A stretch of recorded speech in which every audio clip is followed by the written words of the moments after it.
fail your way to greatness. Most people allow their fear of failure to outweigh their desire to succeed.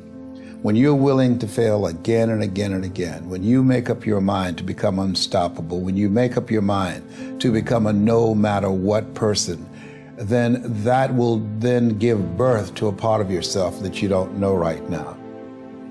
Imagine, if you will, being on your deathbed and standing around your bed, the ghost of the dreams, the ideas, the abilities, the talents given to you by life, and that you, for whatever reason, you never went after that dream. You never acted on those ideas. You never used those talents. You never used those gifts. And there they are standing around your bed looking at you with large angry eyes saying, "We came to you, and only you could have given us life. And now we must die with you forever." See, most people stop short of their dreams and park and get off the highway of life because of the rejections of life. You will always be rejected. It's no big deal. Jack Canfield said rejection is a myth. It's not like when somebody says no and then they slap you. No, it's just, to me, make no your vitamin. Get excited about the no. Why? Because every time someone says no, that brings you another step to a yes. You're getting closer.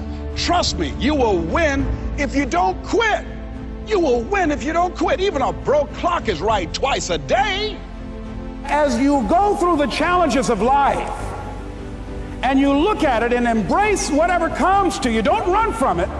Step toward it. Don't try and duck it like most people do. See, most people want it easy. See, if you, easy come, easy what? Easy go.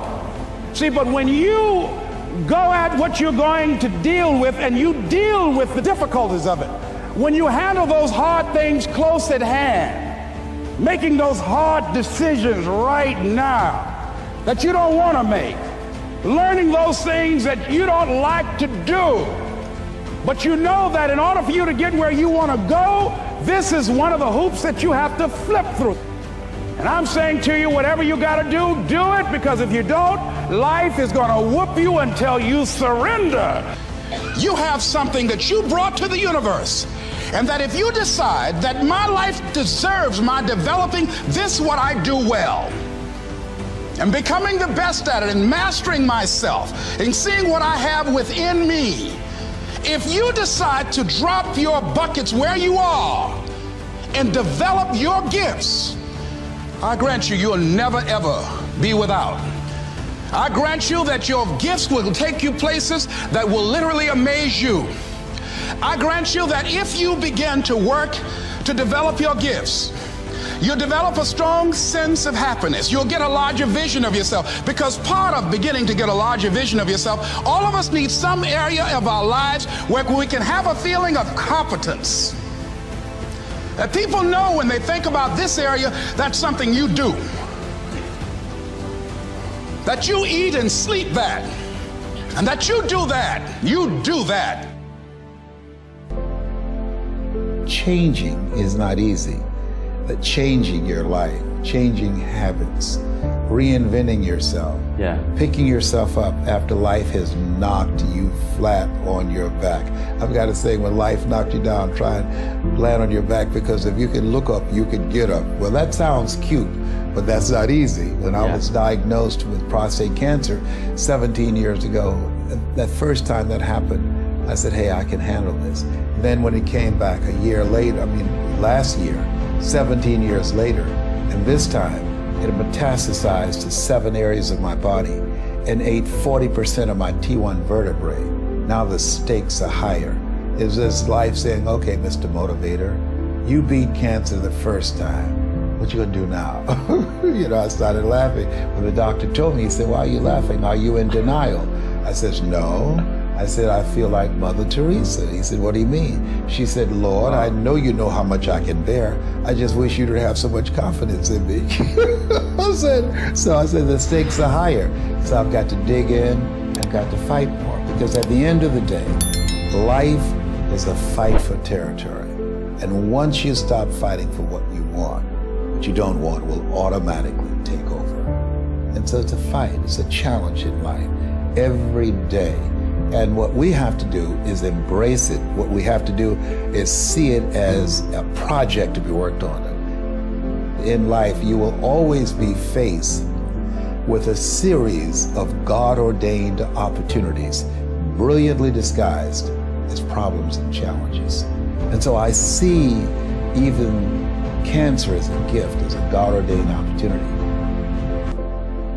If you died today, what dreams, what ideas, what talents, what books, what music, what leadership, what voice will die with you?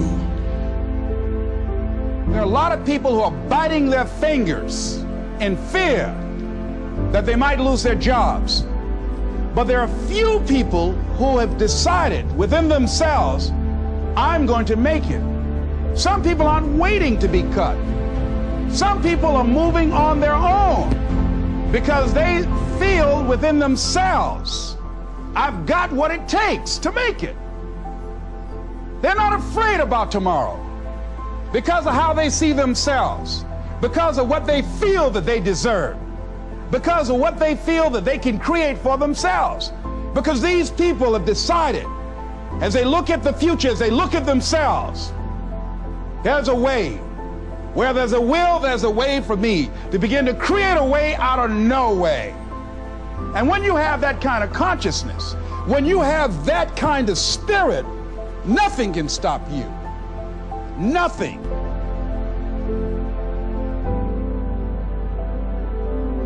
There's no secret to success. There's a system to success. And no matter what organization you become a part of, the system works if you work it. If you don't work it, it won't work. But it works if you work it. And that's one four-letter word that most people don't like. They're not willing to work.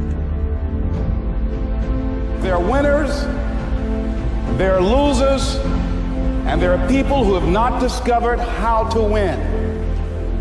And all they need is some coaching. All they need is some help and assistance, just a little support. All they need is some insight or a different strategy, a plan of action to make some adjustments that will open up the key to a whole new future for them, that will give them access to the unlimited power that they have within themselves. That's all that they need. So what I want you to do is think about something you want for you, that's real for you, that's important for you, that will give your life some special meaning and power. And I don't even want you to say, I can do that. I don't want you to assume that. See, 5 years ago when I started out in this area, I would not have been able to make the mental leap that I would be up to where I am right now. I don't want you to begin to just psych yourself out. No. I want you to be able to say something to yourself that will enable you to maintain a level of integrity with yourself. That when you say this, even when you face tremendous setbacks, it will be a benchmark to keep you in the game, to keep you moving forward and experimenting and readjusting your strategy and your plan of action, continuously looking for ways to win. I think we have to reflect on, who am I? Why am I here? What drives me? If I died today, what 3 words would I want said about me if I died today? You know, what is it that defines me? You know, how do I define myself? So I went to the next mode necessary to start talking to people and seeking and asking for what I wanted and leveraging relationships and trying to find out, how do the people do it that went ahead of me? How do they do it? And then what is it I need to do? How is it I need to train myself, to develop myself? What's the resources that will be required in order to make it happen? And as I start seeking out and asking questions, I started running into people who said, I know someone who can help you do that. And they helped me get connected with those people. Remember, we have so much energy that can take us so far. It's necessary that you hook up with some other energy that can take you to the next level. I hooked up with them. They said, let's go. I said, away we go.